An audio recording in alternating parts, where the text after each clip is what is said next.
My day? I wake up, I eat, I work, I sleep. Stop. That's not wrong, but it's boring. Here's how a native speaker would say it.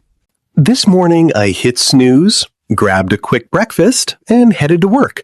Then I got things done, unwound in the evening, and hit the hay. See the difference? By the end of this video, you'll never give a one-word answer again. Welcome to ChatterBox-English. I'm Clara.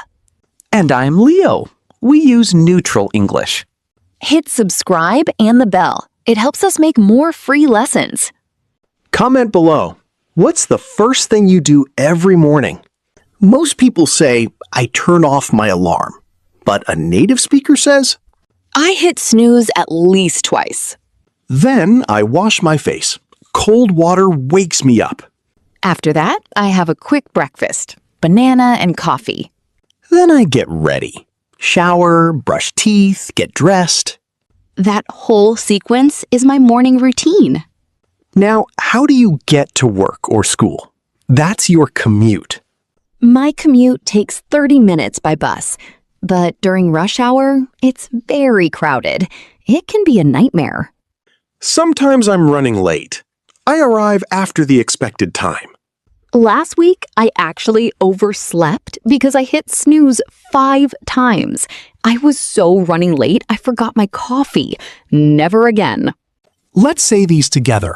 Repeat after me.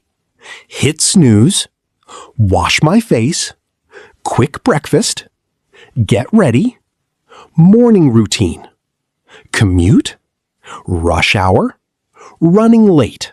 Great! So that's your morning. Quick quiz. What do you call the journey to work? A. Travel. B. Commute. Take a screenshot now. This is your morning routine cheat sheet. Use it tomorrow morning. Now, the middle of the day.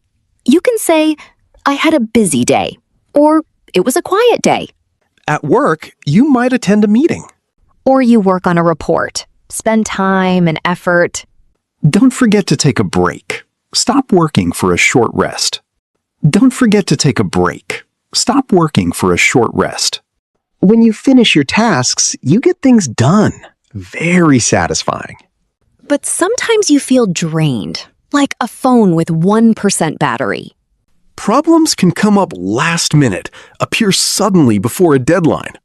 In the afternoon, you might catch up on emails, do things you missed. Work ends, you finish up, and head home. First thing at home, change into something comfortable. If you're too tired to cook, you order takeout. Then you relax. A great word is unwind, to let go of stress.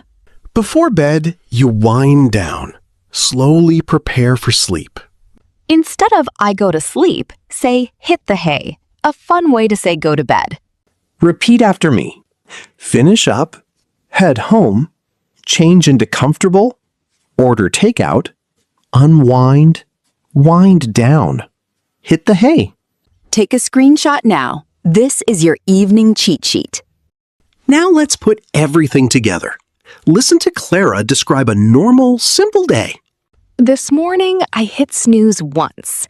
Then I washed my face and had a quick breakfast, just coffee. I got ready in 20 minutes. My commute was a nightmare because of rush hour, so I was running late. At work, it was a busy day. I attended 2 meetings and worked on a report. I took a short lunch break at my desk. A few tasks came up last minute, but I got things done. By the afternoon, I felt completely drained. I caught up on emails, then finished up at 5. I headed home, changed into something comfortable, and ordered takeout. Too tired to cook. After dinner, I watched a show to unwind, then started to wind down. At 10 p.m., I was ready to hit the hay. See? A simple day, but now you know how to tell it. Did you hear all those phrases? That's how native speakers describe a normal day. Your turn. In the comments, describe your yesterday using just 3 phrases from today. For example, I was running late, I got things done, then I hit the hay. If this video helped you, like and subscribe to ChatterBox English. Hit the bell See you in the next video. Bye for now.